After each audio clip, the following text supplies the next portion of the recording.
Please like and subscribe Cartoon Wonderland. Rabia को किताब पढ़ने का बहुत शौक़ था। ख़ास तौर पर वो परियों की कहानियाँ बड़ी रग़बत और शौक़ से पढ़ती थी। एक दिन स्कूल से वापसी में उसने एक बुढ़िया को देखा जो कदरे परेशान मालूम होती।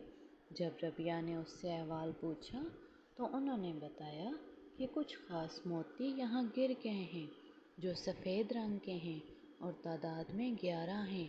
बिनाई कमज़ोर होने की वजह से मुझे मिल नहीं रहे। रबिया ने उनकी मदद करने की ठान ली। काफ़ी तकदो के बाद उसने सारे मोती ढूंढकर बुढ़िया को दे दिए और जल्दी से घर के रास्ते पर गामज़न हुई। सारे रास्ते वो उन मोतियों के बारे में सोचती गई। इतने खूबसूरत और चमकीले, खासे कीमती मालूम होते थे। तभी तो बुढ़िया परेशान थी। वो स्कूल से छुट्टी के बाद काफ़ी वक्त लाइब्रेरी में गुजारती थी, इसलिए वो अक्सर घर देर से पहुंचती थी।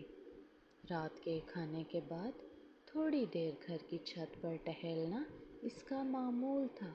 आज काफ़ी खूबसूरत मौसम था, बिल्कुल साफ शफाफ। दिलकश सा चांद पूरे जोबन पर चमक रहा था। हर जानब चांदनी की किरणें फैली हुई थीं। हवा से पत्तों की सरसराहट अचानक हर जानब भीनी भीनी खुशबू फैलने लगी।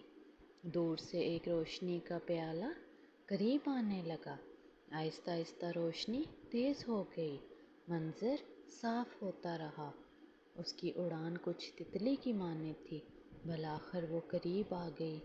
वो एक बहुत हसीन और जमील सफ़ेद लिबास में मलबूस, हाथ में छड़ी लिए एक परी थी।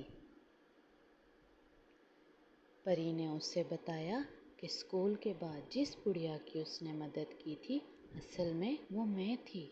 मुझे सब चांद परी कहते हैं।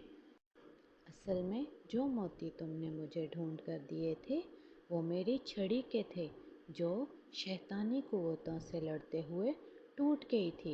इसके टूटते ही मेरे जिस्म की ताकत ख़त्म हो गई थी और मैं बूढ़ी नज़र आने लगी। लेकिन वो मोती जिस जगह गिरे थे वो तुम्हारे स्कूल के पास थी। जब तुम्हारे जैसी नेक लड़की ने मेरे दिल मदद की तो मैं तुम्हारी ख्वाहिश पूरी करूँगी। रबिया ने झट से परिस्तान देखने की ख्वाहिश जाहिर की।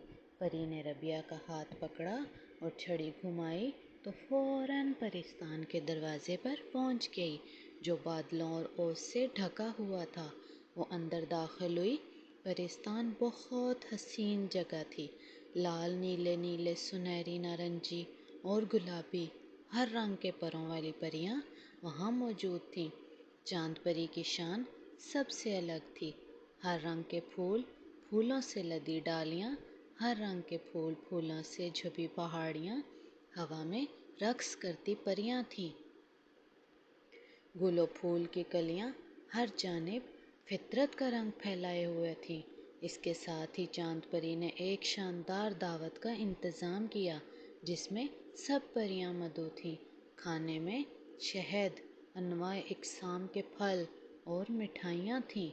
फिर महल में घूमने के बाद एक लाइब्रेरी में गई, जहाँ से उसने कहानियों की किताबें साथ ले जाने के लिए रख लीं। इसे वापस जाने का वक्त आ गया था। रबिया सब परियों से मिली, चांद परी से इजाज़त चाही, फिर उसने छड़ी घुमाई और रबिया को वापस अपने घर पहुंचा दिया। उसके हाथ में बहुत सी किताबें थीं। चांद परी ने उस